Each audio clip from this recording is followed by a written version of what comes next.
Hello, everyone, the participants of SEGTA 2025. My name is Rizki Putra Prastio. I'm a lecturer in robotics and artificial intelligence engineering, and I'm excited to explore the intersection of technology and sustainability in agriculture. And in this video, I'll be discussing the application of photovoltaics or solar panel system in agriculture, specifically in hydroponics. We will delve into the basics of designing PV systems for hydroponics and highlighting the potential benefits and opportunities for innovation in this field. Before I jump to the next slide, I'm really sorry for not turning my camera on due to limited resources. If the camera is turned on, the video will be up choppy and my voice will not clear. I'm sorry for that. Okay, so this program supports several United Nations SDGs. Uh, Number two about zero hunger, and number seven about affordable and clean energy, and also number 12 responsible consumption and production. Okay, so this is what the world is facing. The world's population is projected to reach 9 billion people by 2050, driven by growth in developing countries. Urbanization is increasing, with 70% of the population expected to live in cities by 2050. This growth, combined with changing consumption patterns, climate change, and globalization, is putting pressure on natural resources and affecting food security, trade, and access to markets. Okay, so this is the map of Indonesia.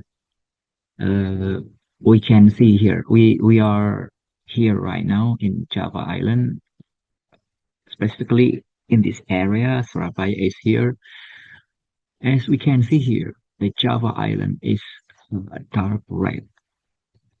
Indonesia has more than 275 million people, with this Java Island is the densest island in Indonesia. More than 1,000 people per square kilometers. Very dense.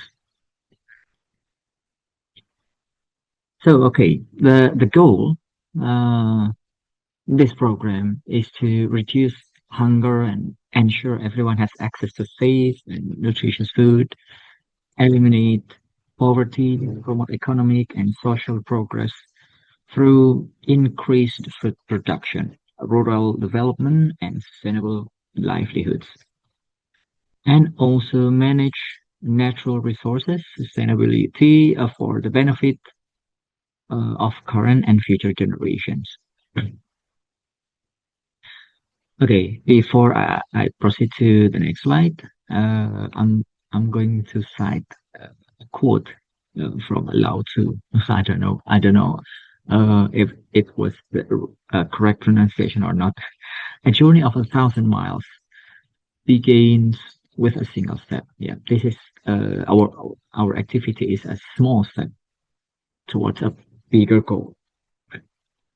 And I'm going to share to you what we have done all this time. In this case, in agriculture, we have established a partnership with a community.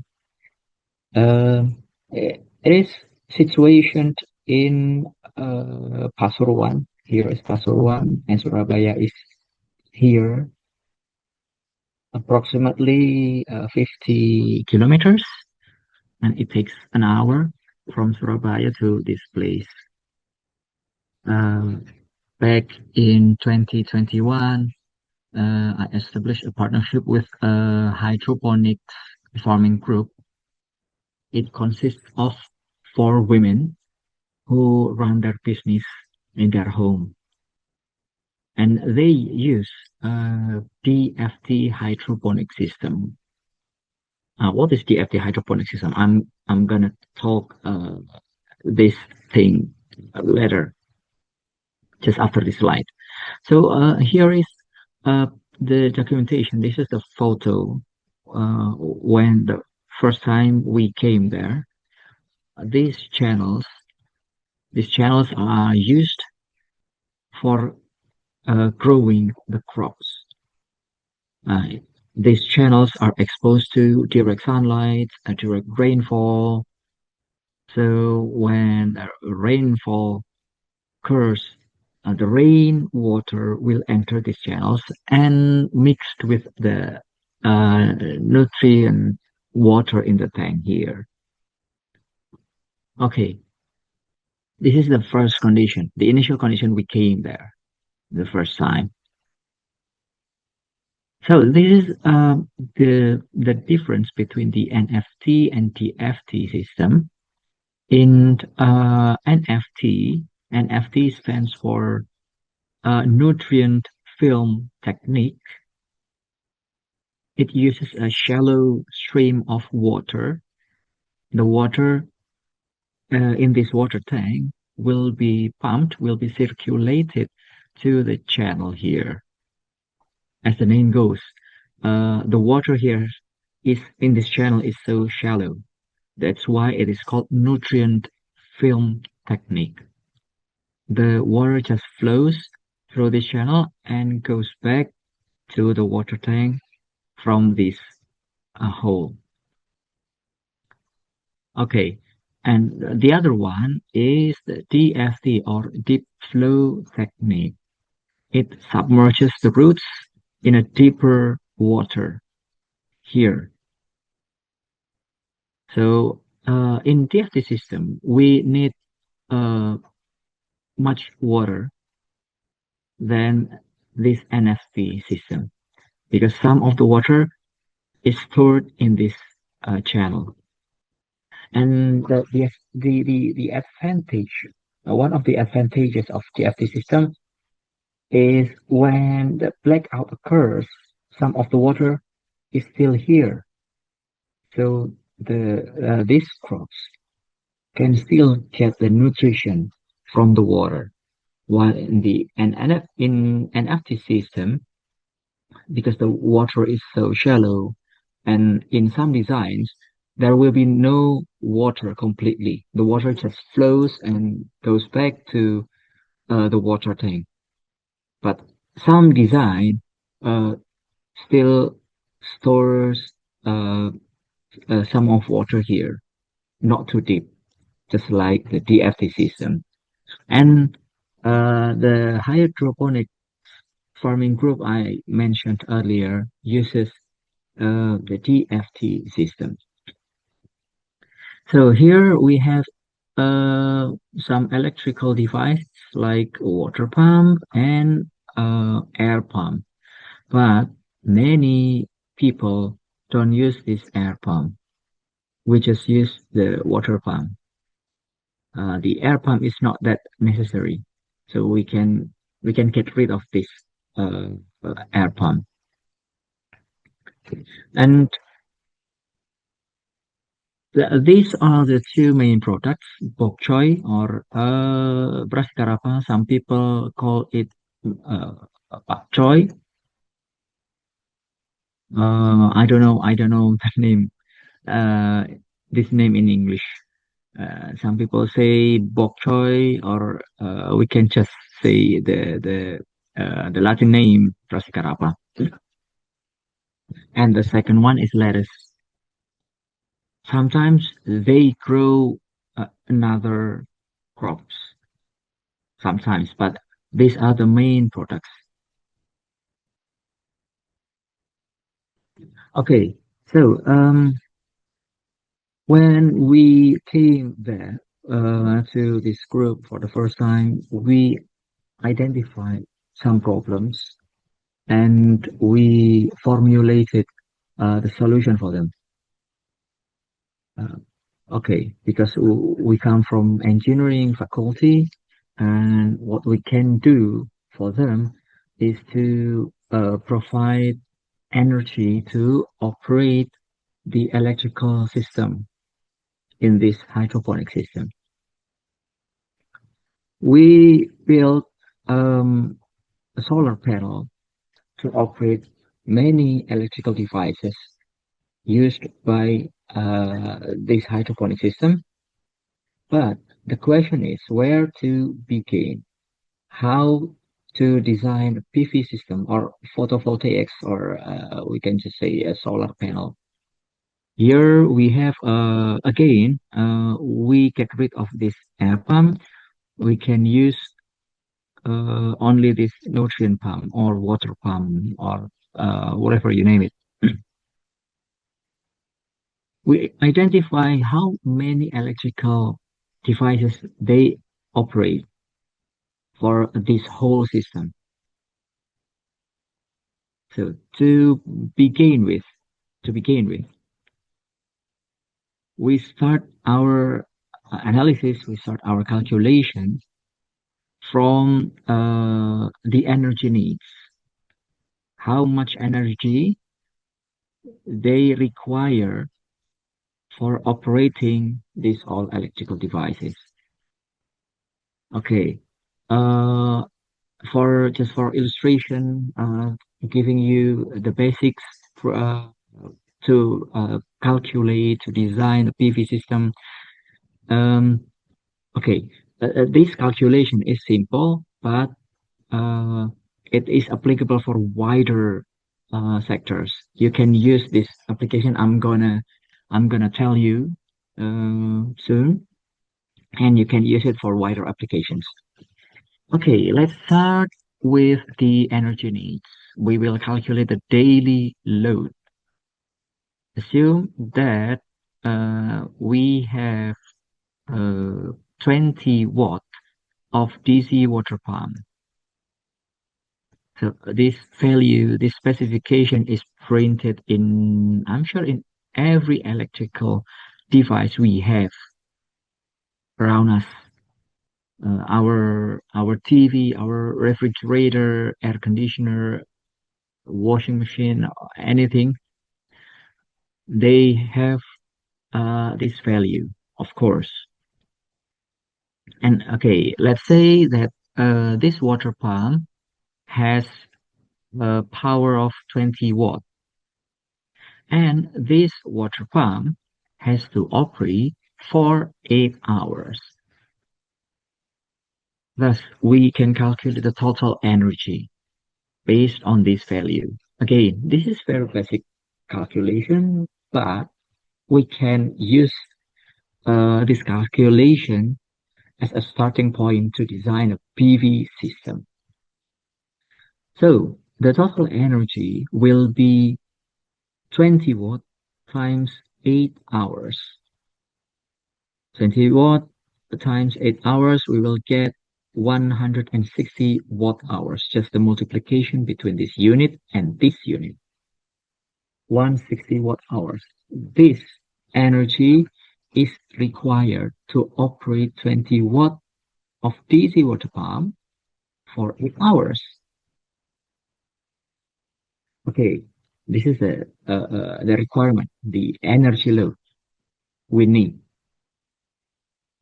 So the next step, um, again, I'm gonna underline uh, the electrical type. Yeah, this is the DC water DC electrical device or direct current. We can power it from a battery current. It's not like AC, alternating current. Uh, the electricity comes from our public grid. Okay, let's assume that we have this battery. Here we have a specification for this battery, 12 volts and 7 hours. By multiplying these values, we will get the energy stored in this battery, which is the multiplication of 12 volts times 7 amp hours. 12 times 7, we will get 84 watt hours. Yeah, this is different from the previous one. This one is watt, this one is hours.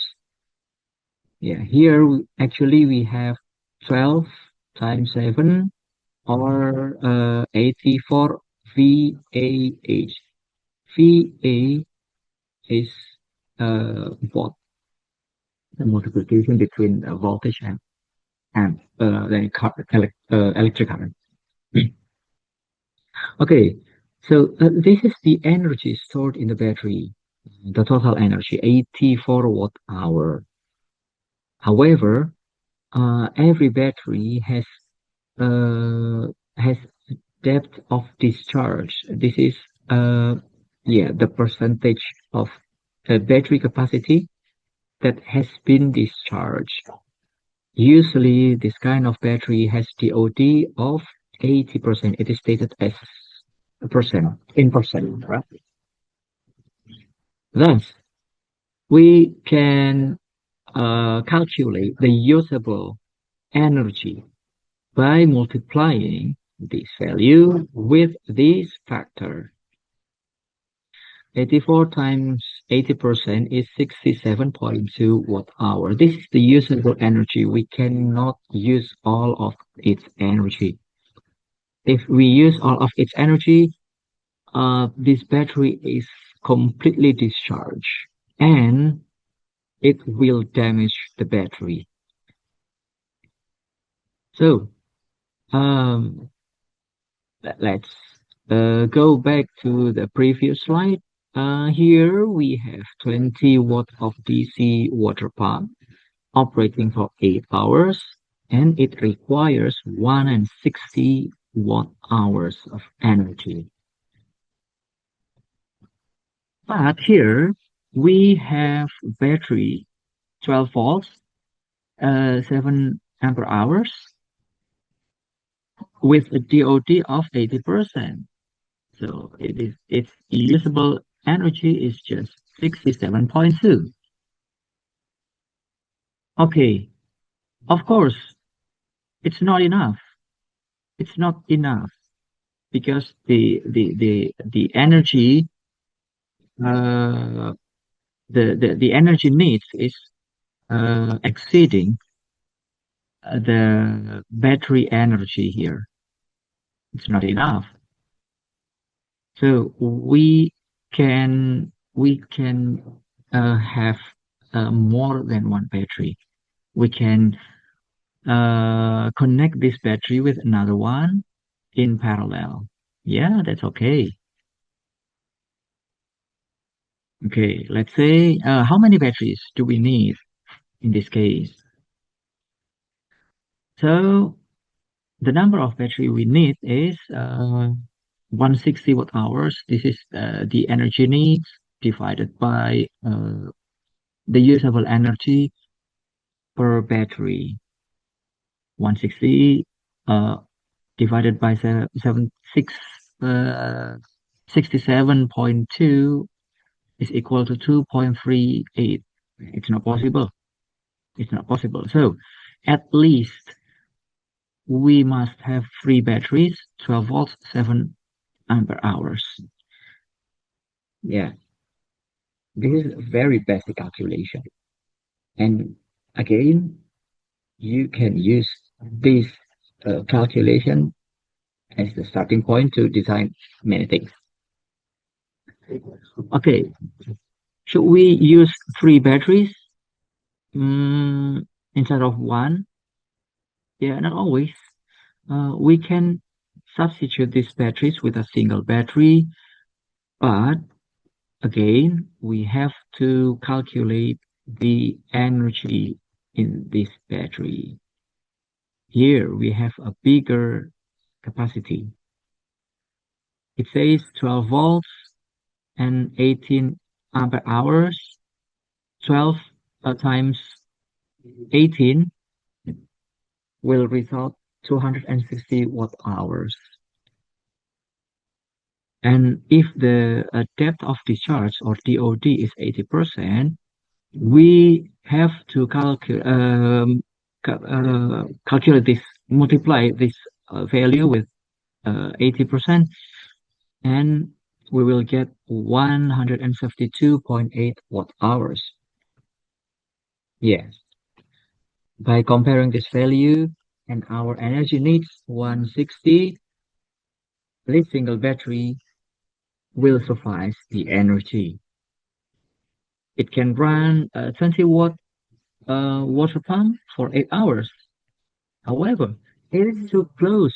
It is too close. The value, the energy stored in this battery, the usable energy, is too close with our needs. Sorry, it is 160. Our needs is 160, but our usable energy is 172.8. So, yeah, the battery will be discharged by 74%. That's too close. Some people don't want don't want this. Many people said the discharge, maximum discharge is 50%. So if this is the case, we need to double the battery. All right. The next question is, where does the energy come from to recharge the battery? In this case, we will harvest the energy from the sunlight. We will collect the energy, and then we will store the energy in the battery. Okay, but the next question is, uh, how big is the solar panel? The solar panels come with different sizes, something like this. This is so small, and this is a bigger one, and many sizes, human sizes. And the important parameter is the wattage of the solar panel, and it is expressed in watt peak or WP, something like this. All right. This device is used for collecting energy from the sunlight and then stored in the battery. The question is, how can we determine the size of the solar panel? Okay, before doing that, before we determine the size of the solar panel, including the quantity, we need to understand what the peak sun hours is. Okay, the sun rises from the east and sets in the west, and okay, the sun will sorry, this solar panel will get maximum radiation during midday, right? Just something like this. Peak sun hours is the intensity of the sun that exceeds 1000 watts of energy per square meter. This is the definition of peak sun hours. And here in Surabaya, the time window is around 5 hours. And it occurs around maybe 9 to 3 p.m. Some months, this value is achieved earlier, from 8 to 2 p.m., 8 a.m. to 2 p.m. in some months, because our annual what is it called? The sun moves right throughout the year. Okay, this is the definition of peak sun hours. When the sunlight, the energy, not the energy, the power of the sunlight exceeds 1,000 watts of energy per square meter, the intensity, and it occurs only in this time window. So this is the effective times. Okay, let's say that we have a solar panel, a single solar panel of 20 watt peak. And during peak sun hours, during this time, the solar panel will collect the energy of 20 watt times 5. We'll get 100 watt hours. Meanwhile, our needs is 160 watt hours. Yeah, the energy production here is not sufficient to fulfill this energy needs, right? We have solution. We need a bigger solar panel, or we can combine more than one solar panel. Okay, let's jump to the next slide. So, there is a 20 watt water pump operating for 8 hours. Then it takes 160 watt hours of energy. And then let's say that we use a battery, a single battery, 12 volts, 18 amp hours with DOT of 80%. And the usable energy will be 172.8 watt hour. Okay, this energy has to be restored during 5 hours, during the peak sun hours. So we can calculate the minimum power of the solar panel. Just divide this value with this value. 172.8 watt hour divided by 5 hours, we will have 34.56 watt. Okay, 34.56 watt of solar panel. Thus, okay, I will back to previous slides. We have 20 watt peak of solar panel, but this is the minimum one. Thus, in this case, at least we need two pieces of 20 watt solar panels. Thus, we will have 40 watt peak of solar panels to fulfill this minimum needs. Okay, this is very simple calculation. Once again, we can use this for wider application because uh, in reality we will encounter many problems such like efficiency or clouds or battery health. Yeah, because the battery is used every day, it deteriorates over time, and the battery will be discharged quickly. So uh, it is very important to multiply what we have here by some factors. We can double the wattage of the solar panel, or we can increase the battery capacity, or we can increase the number of the battery uh, to fulfill the energy needs. Okay, the more solar panels, the higher the wattage.